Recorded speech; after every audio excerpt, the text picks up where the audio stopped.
الله الله الله الله الله الله الله الله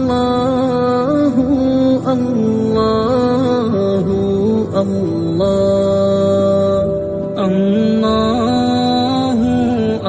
الله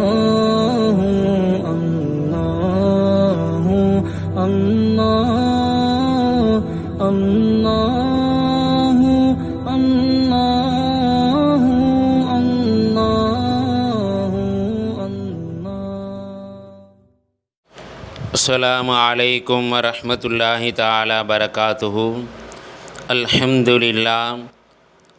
لله رب العالمين، والصلاة والسلام على سيد المرسلين وعلى آله وصحبه أجمعين.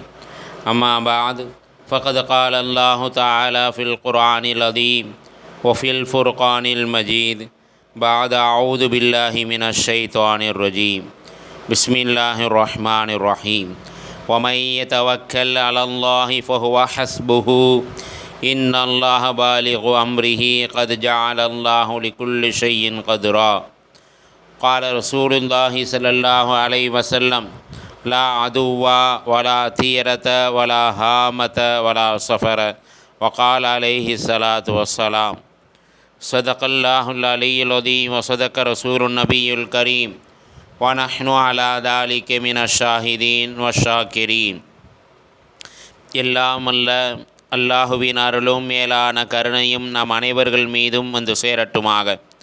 நமது உயிரிலும் மேலான முஹம்மது முஸ்தபா ரசூலே கரீம் ஸல்லல்லாஹு அலைஹி வஸல்லம் அவர்களின் அன்பும் ஷஃபாஅத்தும் நம் அனைவர்கள் மீதும் உண்டாகட்டுமாக. நமது மனைவி மக்கள், நமது உற்றார் உறவினர், உலகத்திலுள்ள முஸ்லிமான முஃமினான ஆண் பெண் அனைவர்களுக்கும் அல்லாஹ் உடல் சுகத்தை நிரந்தரமாக நசீபாக்குவானாக. மருத்துவமனை கஷ்டங்கள், மருத்துவமனை செலவுகள், பலாய் முசீபத்துகள், கொடிய தீராத நோய் நொடிகளிலிருந்தும் அல்லாஹ் நாம் அனைவர்களையும் முழுமையாக பாதுகாத்து அருள் புரிவானாக. திடீர் மரணங்கள், வாகன விபத்துக்கள், நிலச்சரிவுகள், நிலநடுக்கங்கள் போன்ற பேரிடர்களிலிருந்தும் அல்லாஹ் நம் அனைவர்களையும் நிரந்தரமாக பாதுகாத்து அருள் புரிவானாக என்று துவா செய்தவனாக என்னுடைய உரையை ஆரம்பம் செய்கிறேன். கண்ணியத்திற்கும் பெருமதிப்பிற்குரிய அல்லாஹுவின் நல்லடியார்களே, இஸ்லாமிய பெருமக்களை, உலகத்தில் வாழக்கூடிய ஒவ்வொரு மனிதனும் தன்னை சார்ந்த நண்பனுக்கோ, குடும்ப உறவினர்களுக்கோ, குடும்பத்தில் ஒருவருக்கோ ஏதாவது ஒரு நோய் வந்துவிட்டாலோ, ஏதாவது கஷ்டம் வந்துவிட்டாலோ, சோதனை வந்துவிட்டாலோ, அந்த நோயோ கஷ்டமோ நமக்கு வந்துவிடுமோ என்று பயந்து வாழக்கூடியவனாக மனிதன் இருக்கின்றான். உலகத்தில் வாழக்கூடிய ஒவ்வொரு நொடியும் தீராத பிரச்சனைகள் நமக்கு வந்துவிடுமோ, தீராத கஷ்டங்களில் சிக்கி தவிக்கப் போகின்றோமோ, தீராத பிரச்சனைகள், நோய்கள் நம்மை வந்து அண்டிவிடுமோ என்று உலகத்தில் வாழக்கூடிய ஒவ்வொரு நொடியும் பயந்து வாழக்கூடியவனாக இருக்கின்றான். பெருமக்களை, லாபமோ நஷ்டமோ, இன்பமோ துன்பமோ, நன்மையோ தீமையோ, இப்படி எந்த காரியமாக இருந்தாலும் எல்லாம் அல்லாஹ்வின் புறத்தில் இருந்துதான் ஏற்படுகிறது என்ற நம்பிக்கையை ஆழமாக நம்முடைய மனதிலே பதிய வைக்க கடமைப்பட்டிருக்கின்றோம். இப்பொழுது நாம் எல்லாம் சஃபர் உடைய புனிதமான மாதத்திலே இருந்து கொண்டே இருக்கின்றோம். இந்த சஃபருடைய மாதம் பீடை மாதம், இது முசீபத்தான மாதம். இந்த மாதத்திலே எந்த விதமான சுப காரியங்களும் நடத்தக்கூடாது, எந்த விதமான பயணங்களும் நாம் செய்யக்கூடாது, வியாபாரங்களும் தொழில்துறைகளும் தொடங்கக்கூடாது. காரணம், இந்த மாதத்தினுடைய இறுதியில்தான் பெருமானா ஸல்லல்லாஹு அலைஹி வஸல்லம் அவர்களுக்கு நோய் ஏற்பட்டது. அந்த நோயின் காரணமாகத்தான் அவர்கள் வஃபாத்தானார்கள் என்று ஐயாமுல் ஜாஹிலியாவுடைய காலகட்டத்திலிருந்து இதுவரை இந்த சஃபருடைய மாதத்தை வெறுத்து ஒதுக்கக்கூடியவர்களாக, இந்த சஃபருடைய மாதத்தை புறம் தள்ளக்கூடியவர்களாகத்தான் உலகத்திலே வாழ்ந்து கொண்டிருக்கிறார்கள். கண்ணியத்திற்குரிய அல்லாஹ்வின் நல்லடியார்களை, பெருமானா ஸல்லல்லாஹு அலைஹி வஸல்லம் அவர்கள் சொன்னார்கள், நல்ல நாள் என்றால் என்ன தெரியுமா? எது உங்களுக்கு முசீபத்தான சோதனை தரக்கூடிய நாள் இது தெரியுமா? எந்த ஒரு மனிதன் காலையிலே ஃபஜ்ருடைய தொழுகையை தொழுகின்றானோ அவனுக்கு அல்லாஹ் எல்லா விதமான பாக்கியங்களையும் ஞாமத்துக்களையும் கொடுக்கின்றான். அந்த நாள் அவனுக்கு நல்ல நாள், அந்த நாள் அவனுக்கு மிகவும் சிறந்த நாள் என்று பெருமானா ஸல்லல்லாஹு அலைஹி வஸல்லம் அவர்கள் நமக்கு சொல்லி இருக்கின்றார்கள். எந்த ஒரு மனிதன் ஃபஜ்ருடைய தொழுகையை தொழுகவில்லையோ அந்த நாள் அவனுக்கு சோதனை தரக்கூடிய நாள், அந்த நாள் அவனுக்கு முசீபத்து இறங்கக்கூடிய நாள் என்று பெருமானா ஸல்லல்லாஹு அலைஹி வஸல்லம் அவர்கள் தங்களுடைய ஹதீஸிலே சொல்லி காட்டுகின்றார்கள். எந்த ஒரு காரியமாக இருந்தாலும் சரி, எந்த ஒரு செயல்பாடாக இருந்தாலும் சரி, எல்லாவற்றையும் அல்லாஹ் செயல்படுத்தி கொண்டிருக்கிறான், அல்லாஹ் நடத்தி கொண்டிருக்கின்றான் என்ற நம்பிக்கையை நம்முடைய மனதிலே ஆழமாக பதிய வைக்க வேண்டும். அல்லாஹ் தன் திருமறையிலே சொல்லி காட்டுகிறான், ஒமைய தவக்கல் அலல்லாஹ், யார் அல்லாவின் மீது தவக்கல் உடையவர்களாக இருக்கின்றார்களோ ஃபஹுவ ஹஸ்புகு, அந்த அல்லாவை அவர்களுக்கு போதுமானவன் என்று அல்லாஹ் தன் திருமறையிலே சொல்லி காட்டுகின்றான். பெருமானா ஸல்லல்லாஹு அலைஹி வஸல்லம் அவர்கள் ஹுதைபியா உடன்படிக்கைக்கு வருகின்றார்கள். அங்கே சஹாபா பெருமக்களும் வருகின்றார்கள். காலை வேளை நாயகம் ஸல்லல்லாஹு அலைஹி வஸல்லம் அவர்கள் ஃபஜ்ருடைய தொழுகையை வைத்துவிட்டு சஹாபா பெருமக்களிடம் பேசிக்கொண்டிருக்கின்றார்கள். அந்த நேரத்திலே கடுமையான மழை பொழிந்து கொண்டிருந்தது. பெருமானா ஸல்லல்லாஹு அலைஹி வஸல்லம் அவர்கள் சஹாபாக்களை பார்த்து சொன்னார்கள், இப்பொழுது இங்கே 2 தரப்பு மக்கள் வாழ்ந்து கொண்டிருக்கின்றார்கள். ஒன்று நட்சத்திரவாசிகள், இன்னொன்று அல்லாஹ் உடையவர்கள் என்று பெருமானா ஸல்லல்லாஹு அலைஹி வஸல்லம் அவர்கள் சஹாபாக்களை பார்த்து சொன்னவுடன் சஹாபாக்கள் எல்லாம், நாயகமே எங்களுக்கு ஒன்றும் விளங்கவில்லை, 2 தரப்பு மக்கள் இங்கே வாழ்கின்றார்கள் என்றால் அது யார் என்று கேட்கின்றார்கள்.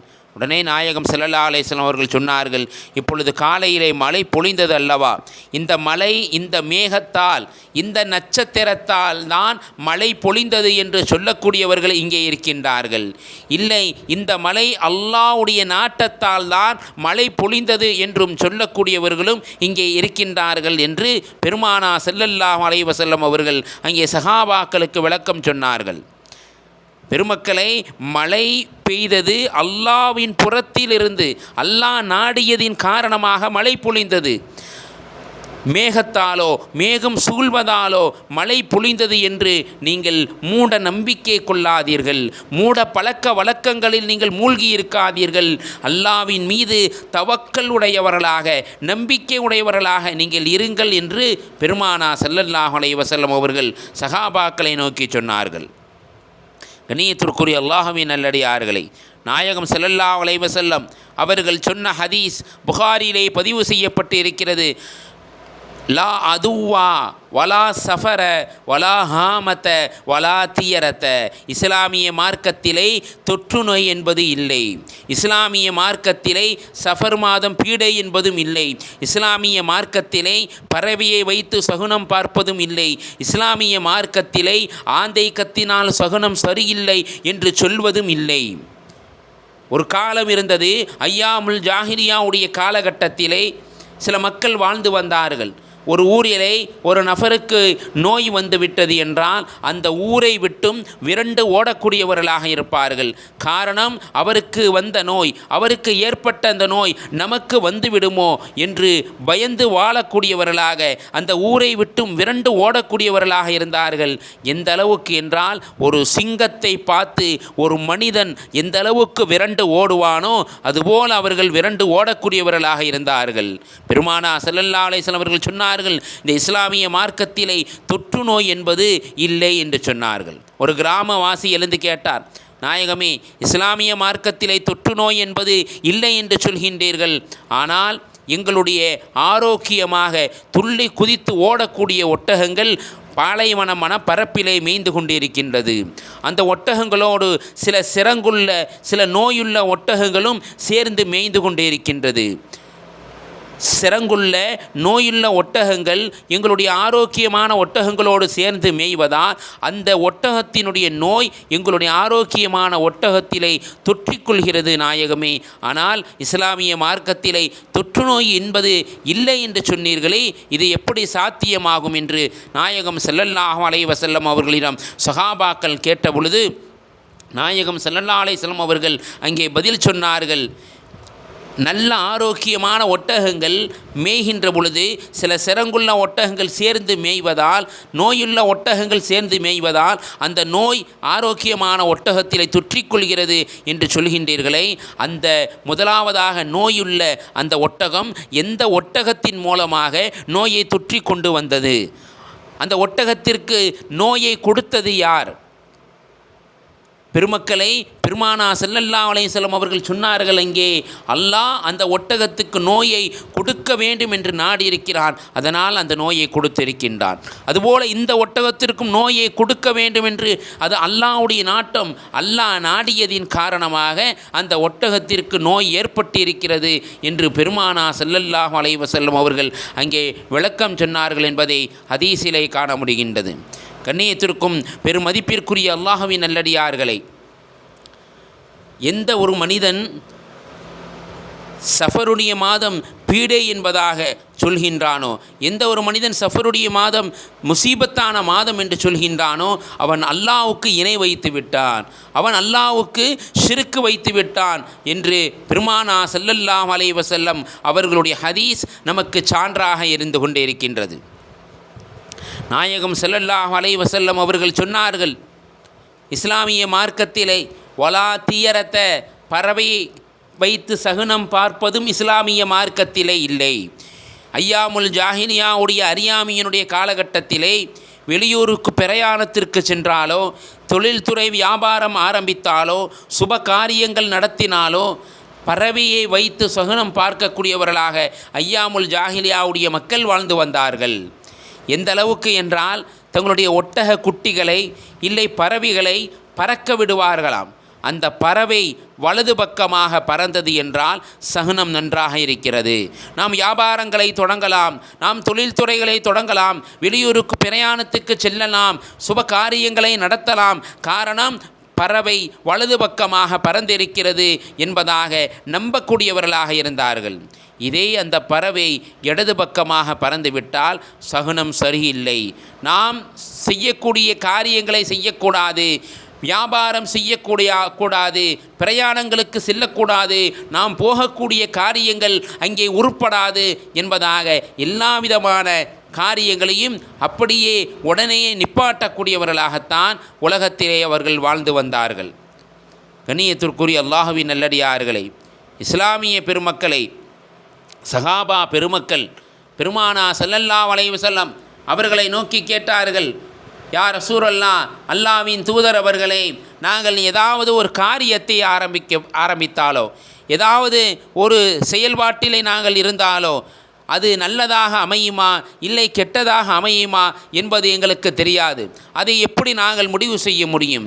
அதை எப்படி நாங்கள் யூகிக்க முடியும்? அதற்கு எங்களுக்கு வழி சொல்லி தாருங்கள் என்று சொன்னவுடன் நாயகம் ஸல்லல்லாஹு அலைஹி வஸல்லம் அவர்கள் அங்கே சஹாபாக்களை பார்த்து சொன்னார்கள், அல்லாஹும்ம லா கைருன் இல்லா கைர், யா அல்லாஹ், உன்னுடைய கைரை தவிர வேறு எந்த கைரும் எனக்கு இல்லை, நீ நாடாமல் எனக்கு எதுவும் நடக்காது, நீதான் வணங்குவதற்கு தகுதியானவன், நீ ஒருவன்தான், நீதான் என்னுடைய இறைவன் என்ற வார்த்தையை நீங்கள் சொல்லுங்கள், நீங்கள் செய்யக்கூடிய காரியங்கள் நன்றாக அமையும், நீங்கள் போகக்கூடிய பிரயாணங்கள் நன்றாக அமையும், நீங்கள் தொடங்கக்கூடிய வியாபாரங்கள் நன்றாக அமையும். அல்லாஹ் நாடினாலை தவிர ஒரு மனிதனுக்கு எதுவும் நடக்காது என்பதை நாம் விளங்கிக் கொள்ள கடமைப்பட்டிருக்கின்றோம். பெருமானார் ஸல்லல்லாஹு அலைஹி வஸல்லம் அவர்கள் சொன்னார்கள், எந்த ஒரு மனிதர் வீட்டை விட்டும் கிளம்பக்கூடிய அந்த நேரத்திலே பிஸ்மில்லாஹி தவக்கல்து அலல்லாஹி லா ஹவுல வலா குவத்த இல்லா பில்லாஹி என்ற தஸ்பீகை என்ற கலிமாவை யார் ஓதிக்கொள்கின்றார்களோ அப்பொழுது மலக்குமார்களின் மூலமாக சுப செய்தி அந்த மனிதனுக்கு சொல்லப்படும். ஷைத்தான் உங்களை விட்டும் தூரமாகிவிட்டான், நீங்கள் ஷைத்தானை விட்டும் தூரமாகிவிட்டீர்கள், நீங்கள் நேர்வழி காட்டப்பட்டு விட்டீர்கள், நீங்கள் வெற்றி அடைந்து விட்டீர்கள், உங்களுக்கு எல்லா விதமான நலவுகளும் கிடைத்து விட்டது என்பதாக மலக்குமார்களின் மூலமாக அந்த மனிதனுக்கு சுப செய்தி சொல்லப்படும் என்று பெருமானார் ஸல்லல்லாஹு அலைஹி வஸல்லம் அவர்கள் அங்கே சொல்லி காட்டினார்கள். நாயகம் ஸல்லல்லாஹு அலைஹி வஸல்லம் அவர்கள் சொன்னார்கள், வலா ஹாமத்த, இஸ்லாமிய மார்க்கத்திலே ஆந்தை கத்தினால் சகுனம் சரியில்லை என்று சொல்வதும் இஸ்லாமிய மார்க்கத்தில் இல்லை. ஒரு காலம் ஐயாமுல் ஜாஹிலியாவுடைய அரபியர்களுடைய காலம், ஒரு மனிதர் இறந்து விட்டால் அந்த மனிதருடைய எலும்புகளும் அந்த மனிதருடைய உயிர்கள் ஒரு ஆந்தையினுடைய உடலிலே புகுத்தப்படுமா. அந்த ஆந்தை இறந்தவருடைய வீட்டை அப்படி சுற்றி சுற்றி வந்து கொண்டே இருக்கும். சில நேரங்களிலே சில வீடுகளிலே போய் அமர்ந்து கத்தக்கூடியதாக இருக்கும். அப்பொழுது அந்த அரபியர்கள் எல்லாம் சொல்லுவார்கள், இன்றைக்கு இவர் இறந்து விடுவார், இன்றைக்கு இவர் வஃபாத்தாகி விடுவார். காரணம், ஆந்தை கத்துகிறது, ஆந்தை கத்தினால் சகுனம் சரியில்லை என்று சொல்லக்கூடியவர்களாகத்தான் அன்றைய அரபியர்கள் வாழ்ந்து வந்தார்கள். பெருமக்களை, மிகப்பெரிய மூட பழக்க வழக்கங்களிலே இஸ்லாமிய பெருமக்கள் அன்றிலிருந்து இன்று வரை தொட்டு வாழ்ந்து கொண்டிருப்பதுதான் மிகவும் வருத்தப்படக்கூடிய விஷயமாக இருந்து கொண்டே இருக்கின்றது. இன்ன காரியங்களால் இன்ன காரியம் நடந்தது, இந்த மனிதனால் நான் நன்றாக இருக்கிறேன், இந்த மனிதனால் நான் சரியாக இருக்கிறேன் என்று சொல்லக்கூடியவர்களாகத்தான் இருக்கின்றார்களே தவிர, அல்லாஹ்வுடைய அந்த பொருத்தத்தின் காரணமாக, அல்லாஹ்வுடைய அந்த பரக்கத் ரஹமத்தின் காரணமாக என்னுடைய வாழ்க்கை சிறப்பாக இருக்கிறது என்று யாரும் சொல்லுவதில்லை. பெருமானார் ஸல்லல்லாஹு அலைஹி வஸல்லம் அவர்கள் சொன்னார்கள், வலா சஃபர, இஸ்லாமிய மார்க்கத்திலே சஃபர் மாதம் பீடை என்பது இல்லை. சஃபருடைய மாதம் பீடை என்பதும் இல்லை. நாயகம் ஸல்லல்லாஹு அலைஹி வஸல்லம் அவர்கள் சொன்னார்கள், சஃபருல் முல்லஃபர் என்று சொன்னார்கள். சஃபருடைய மாதம் வெற்றியின் மாதம், வெற்றி வாகை சூடக்கூடிய மாதம். இந்த சஃபருடைய மாதம் பீடை என்று சொல்வதற்கு உலகத்திலே யாருக்கு என்ன அதிகாரம் இருக்கின்றது? அல்லாஹ் படைத்த மாதம், அல்லாஹ் படைத்த நாள், அல்லாஹ் படைத்த வருடங்கள், இப்படி அல்லாஹ் உருவாக்கிய, அல்லாஹ் படைத்த இந்த தினங்களை, இந்த மாதங்களை முசீபத்தான மாதம், பீடையான மாதம் என்று சொல்வதற்கு உலகத்திலே யாருக்கும் எந்த அதிகாரம் இல்லை என்பதை நாம் இந்த நேரத்திலே விளங்கிக் கொள்ள கடமைப்பட்டிருக்கின்றோம். சின்ன சின்ன விஷயங்களிலே, மூட பழக்க வழக்கங்களிலே இன்றைய இஸ்லாமிய பெருமக்கள் மூழ்கி வாழ்ந்து கொண்டு இருக்கின்றார்கள். பூனை குறுக்காக போனால் போகக்கூடிய காரியம் உருப்படாது. எங்கே போகிறாய் என்று கேட்டால் போகக்கூடிய காரியம் உருப்படாது. வெளியூருக்கு பிரயாணத்துக்கு செல்வதாக இருந்தால் செவ்வாய்க்கிழமை சனிக்கிழமை செல்லக்கூடாது, அது நல்ல நாள் இல்லை, வேறொரு நாளிலே சென்று கொள்ளலாம், சனிக்கிழமை திருமணத்தை நடத்தக்கூடாது. இப்படி சின்ன சின்ன விஷயங்களில் நம்முடைய இஸ்லாமிய பெருமக்கள் மூட பழக்க வழக்கங்களிலே, மூட நம்பிக்கைகளிலே மூழ்கி கொண்டு இருக்கின்றார்கள் என்பதுதான் மிகவும் வருத்தப்படக்கூடிய விஷயமாக இருந்து கொண்டே இருக்கின்றது. பெருமானார் ஸல்லல்லாஹு அலைஹி வஸல்லம் அவர்கள் சொன்னார்கள், ஹஜ்ஜத்துல் விதாவிலே இறுதி ஹஜ்ஜினுடைய பேருரையின் போது சொன்னார்கள், ஐயாமுல் ஜாஹிலியாவுடைய அறியாமையினுடைய பழக்க வழக்கங்களை என்னுடைய கால்களுக்கு கீழே போட்டு நான் மிதித்து விட்டேன் என்று நாயகம் ஸல்லல்லாஹு அலைஹி வஸல்லம் அவர்கள் சொன்னார்கள். பெருமானார் ஸல்லல்லாஹு அலைஹி வஸல்லம் அவர்கள் சொன்னார்கள், எந்த ஒரு மனிதன் ஜோசியம் பார்க்கக்கூடியவனாக, குறி பார்க்கக்கூடியவனாக உலகத்திலே அவன் இருந்தான் என்றால், லம் தக்பலு ஸலாத்து 40, அவனுடைய 40 நாள் தொழுகையை அல்லாஹ் ஒப்புக்கொள்ளப்படுவதில்லை. அவன் 5 நேரம் தொழுதிருப்பான், ஹஜ் செய்திருப்பான், உம்ரா செய்திருப்பான், எல்லா விதமான இபாதத்துக்களையும் அவன் என்ன செய்திருப்பான். ஆனால் நம்முடைய பிள்ளையினுடைய நிக்கா சிறப்பான முறையிலே நடக்க வேண்டும், நம்முடைய மகனுடைய நிக்கா நல்ல முறையிலே நடக்க வேண்டும், அதற்காக வெளியிலே சென்று என்ன செய்வான், என்னுடைய மகளுடைய நிக்காவுக்கு நல்ல நேரம் பார்த்து சொல்லுங்கள், என்னுடைய மகனுடைய நிக்காவுக்கு நல்ல மாதத்தை பார்த்து சொல்லுங்கள், நல்ல தினத்தை பார்த்து சொல்லுங்கள் என்பதாக வெளியிலே சென்று குறி பார்க்கக்கூடியவனாக, ஜோசியம் பார்க்கக்கூடியவனாக இருப்பான் என்று நாம் பெருமானா ஸல்லல்லாஹு அலைஹி வஸல்லம் அவர்கள் தன்னுடைய ஹதீஸிலே சொல்லி காட்டுவார்கள். இப்படி உலகத்தில் யார் ஜோசியமோ குறியோ பார்க்கின்றானோ அவர்களுடைய லம் தக்பலு ஸலாத் 40, அவனுடைய 40 நாள் தொழுகையை அல்லாஹ் ஒப்புக்கொள்ளப்படுவதில்லை. ஏதோ சாதாரண விஷயமாக காரியமாக தெரியலாம். பெருமக்களை, நம்முடைய அமல்களை அல்லாஹு தாலா அழித்து நாசமாக்கி இல்லாமலாக்கி விடுவானே, அதை நினைத்து நம் கவலைப்படுவதில்லையா? எல்லாம் அல்லாஹ் படைத்த நாட்கள் தானே, எல்லாம் அல்லாஹ் படைத்த மாதங்கள் தானே. பெருமானா ஸல்லல்லாஹு அலைஹி வஸல்லம் அவர்கள் சொன்னார்கள், இன்ன தஹ்ர, நிச்சயமாக, லா யசுபு தஹ்ர, காலத்தை நேரத்தை திட்டாதீர்கள். இன்ன தஹ்ர, நிச்சயமாக நான் காலமாக இருக்கிறேன். நீங்கள் காலத்தை திட்டினால், நீங்கள் மாதத்தை திட்டினால் என்னை திட்டுவதற்கு சமம் என்று அல்லாஹு தாலா கூறியதாக பெருமானா ஸல்லல்லாஹு அலைஹி வஸல்லம் அவர்கள் சொன்னார்கள். நாயகம் ஸல்லல்லாஹு அலைஹி வஸல்லம் அவர்கள் சொன்னார்கள், நாளை மறுமை நாளிலே எந்த விதமான கேள்விகளும் கணக்குகளும் இல்லாமல், எந்த விசாரணையும் இல்லாமல் டைரெக்டாக 70,000 நபர்கள் சுவர்க்கத்திலே நுழைவார்கள். பெருமக்களே, நாளை மறுமை நாளிலே அல்லாஹ் எப்படி சம்பாதித்தாய், அதை எப்படி செலவழித்தாய், எப்படி நீ அதை பயன்படுத்தினாய் என்று கேள்விகளுக்கு பதில் சொல்லாத வரை நாளை மறுமையிலே ஒரு எட்டு எடுத்து வைக்க முடியாது. எல்லா விதமான விசாரணைகளுக்கும் எல்லா விதமான கேள்விகளுக்கும் பிறகுதான் ஒரு மனிதனுக்கு நரகமா இல்லை சொர்க்கமா என்பதை அல்லாஹ் முடிவு செய்யக்கூடியவனாக இருப்பான். ஆனால் பெருமானா ஸல்லல்லாஹு அலைஹி வஸல்லம் அவர்கள் நாளை மறுமை நாளிலே 70,000 நபர்கள் சுவர்க்கத்திலே எந்த விதமான கேள்வி கணக்கும் இல்லாமல் நுழைவார்கள் என்று சொன்னவுடன் சகாபாக்கள் எல்லாம் ஆச்சரியத்தோடு கேட்டார்கள், நாயகமே, அந்த மனிதர்கள் யார் என்பதாக. நாயகம் ஸல்லல்லாஹு அலைஹி வஸல்லம் அவர்கள் சொன்னார்கள், உலகத்திலே வாழக்கூடிய காலகட்டத்திலே ஜோசியம் பார்க்காமல், குறி பார்க்காமல், எந்த விதமான மூட பழக்கங்கள் மூட நம்பிக்கைகள் இல்லாமல் முழுமையாக அல்லாஹ்வின் மீது தவக்கல் உடையவர்கள், நம்பிக்கை உடையவர்கள் தான் நாளை மறுமையிலே எந்த விதமான கேள்விகளும் கணக்குகளும் விசாரணைகளும் இல்லாமல் சுவர்க்கத்தில் நுழைவார்கள் என்று பெருமானா ஸல்லல்லாஹு அலைஹி வஸல்லம் அவர்கள் சொன்னவுடன் உகாஸா ரலியல்லாஹு தஆலா, நாயகமே, அந்த கூட்டத்தில் நானும் இருப்பேனா என்று கேட்டவுடன், நீங்களும் இருப்பீர்கள், நாம் உகாஸா என்று சொன்னார்கள். இன்னொரு சஹாபி எழுந்து கேட்டார், நாயகமே, நானும் அந்த கூட்டத்தில் இருக்கின்றேனா என்று சொன்னவுடன் பெருமானா ஸல்லல்லாஹு அலைஹி வஸல்லம் சபக உகாஸ் அவர்கள் முந்திவிட்டார்கள்.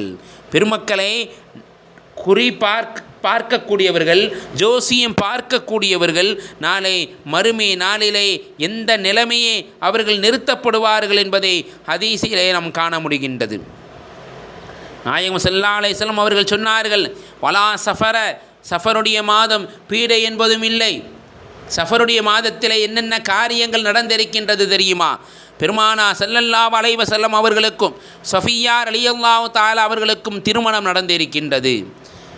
பெருமானா ஸல்லல்லாஹு அலைஹி வஸல்லம் அவருடைய வளர்ப்பு மகன் ஸைத் ரலியல்லாஹு தஆலா அவர்களை நாயகம் ஸல்லல்லாஹு அலைஹி வஸல்லம் அவர்கள் ஜைனப் பின்த் ஜஹ்ஷ் ரலியல்லாஹு தஆலா அவர்களுக்கு திருமணம் முடித்து கொடுத்தார்கள். இருவர்களுக்கு மத்தியிலே கருத்து வேறுபாடின் காரணமாக இருவர்களும் பிரிந்து விட்டார்கள். உலகத்திலே அல்லாஹ் எத்தனையோ சகாபாக்களை உலாவரச் செய்தான், எத்தனையோ சகாபாக்கள் உலகத்திலே வாழ்ந்து வந்தார்கள். ஆனால் எந்த சஹாபியினுடைய பெயரையும் அல்லாஹ் குர்ஆனிலே பதிவு செய்யவில்லை. ஒரே ஒரு சஹாபியை தவிர, அவர்கள்தான் பெருமானாருடைய வளர்ப்பு மகன் ஸைத் அவர்கள் தங்களுடைய மனைவியை விவாகரத்து செய்து விட்டார்கள். அப்பொழுது அல்லாஹ் கட்டளையிட்டான், குர்ஆனிலே பதிவு செய்கிறான், ஃபலம்மா கலா ஸைதுன் வதரன் ஸவ்வஜ்னாகஹா, நபியே, நாயகமே, ஜைனப் பின்த் ஜஹஷ் அவர்களை ஸைத் அவர்கள் உங்களுடைய வளர்ப்பு மகன் என்ன செய்து விட்டார், விவாகரத்து பண்ணிவிட்டார். ஆகையால் நீங்கள் அவர்களை நிக்கா செய்து கொள்ளுங்கள் என்று அல்லாஹ் கட்டளையிட்டானே. அவர்கள் திருமணம் முடித்தது, ஜைனப் பின்த் ஜஹஷ் அவர்களை திருமணம் முடித்தது இதே சஃபருடைய மாதம். சஃபருடைய மாதம் பீடை மாதம், முசீபத்து இறங்கக்கூடிய மாதம், சோதனை இறங்கக்கூடிய மாதம் என்றால் பெருமானா ஸல்லல்லாஹு அலைஹி வஸல்லம் அவர்கள் திருமணம் செய்யாமல் இருந்திருக்கலாமா இல்லையா? ஹஸரத் அலி ரலியல்லாஹு தஆலா அவர்கள் ஃபாத்திமா ரலியல்லாஹு தஆலா அவர்களை திருமணம் செய்தது இதே சஃபருடைய மாதம்தான் என்பதை நாம் ஹதீஸிலே காண முடிகின்றது. நாயகம் ஸல்லல்லாஹு அலைஹி வஸல்லம் அவர்கள் உலகத்திலே முதலாக கலந்து கொண்ட போர் அகுவா என்ற போர், அவர்கள் கலந்து கொண்டது இதே சஃபருடைய மாதம்தான். உசாமா ரலியல்லாஹு தஆலா அவருடைய கையிலே நாயகம் ஸல்லல்லாஹு அலைஹி வஸல்லம் அவர்கள் கொடியை கொடுத்து ரோம் நாட்டை எதிர்த்து போராடுங்கள் என்று சொன்னதும் இதே சஃபருடைய மாதம்தான். காலித் இப்னு வலீத், உஸ்மான் இப்னு கனி ரலியல்லாஹு தஆலா போன்ற பெரும் சகாபாக்கள் இஸ்லாத்திற்கு வந்ததும் இதே சஃபருடைய மாதம்தான். அவர்கள் இஸ்லாத்திற்கு வந்ததால் இஸ்லாம் எந்தளவுக்கு வெளிச்சமாக ஆனது. சஃபருடைய மாதம் பீடை மாதம் என்று சொன்னால், சஃபருடைய மாதம் முசீபத்து இறங்கக்கூடிய மாதம் என்று சொன்னால், இதுபோல் நல்ல காரியங்கள் நடந்திருக்காதா இல்லையா? பெருமக்களே, ஹஸரத் அலி ரலியல்லாஹு தஆலா உலகத்தின் மிகப்பெரிய சாம்ராஜ்ய கோட்டையான ஹைபருடைய கோட்டை வெற்றி கொள்ளப்பட்டது இதே சஃபருடைய மாதம்தான் என்பதை நாம் நினைவிலை நிறுத்தி கொள்ள கடமைப்பட்டிருக்கின்றோம். இன்னும் இந்த சஃபருடைய மாதத்தின் கடைசி புதனை ஒடுக்கத்து புதன் என்று சொல்லக்கூடியவர்களாக இருக்கின்றார்கள். இந்த புதனிலே அல்லாஹ் நம்முடைய இல்லங்களுக்கு முசீபத்தையும் சோதனையும் கஷ்டங்களையும் இறக்குகிறான். ஆகையால் நாம் வீட்டில் இருக்கக்கூடாது. நேராக கடற்கரை ஓரமாக சென்று அங்கே நேரங்களை கழித்துவிட்டு அதற்கு பிறகு வந்து கொள்ளலாம் என்பதாக ஐயாமுல் ஜாஹிலியாவுடைய காலகட்டத்தில் வாழ்ந்த மக்களிலிருந்து இதுவரை